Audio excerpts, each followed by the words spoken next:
Hey peeps, it's Anna here from Disrupt Tutoring, and as always, it's such a pleasure to join you. Today we're going to be answering a grade 8 natural science question taken from the Herzia Middle School November 2015 exam paper. So let's dive straight in. This is a question on matter and materials, and particularly on the properties of materials. So let's have a look at the question.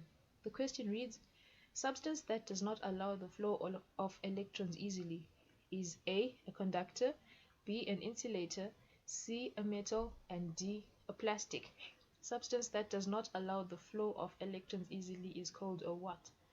Okay, so we know the answer to this is an insulator. An insulator is a substance that does not allow the flow of electrons or of heat easily.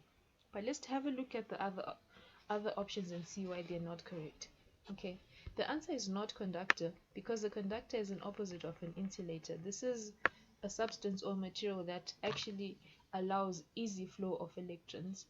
So that's not the answer. C is not the answer either, because a metal is a type of conductor, and we know that metals are very good conductors of electricity or electrons. And D is not the answer, because while a plastic is a type of insulator, this is too specific.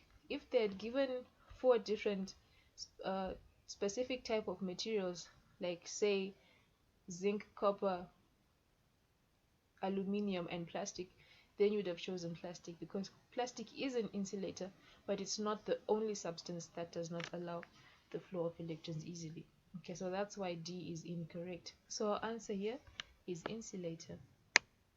Okay, and there you have your nice, good, easy mark. So that's that for this question. But before I go, I'd like to send a special shout out to our epic sponsor for making this video possible. Please read about them and about us in the description below. Also, be sure to head over to our website for more of these epic tutorial videos. And if you can't find the answer to your question, send us your question and we will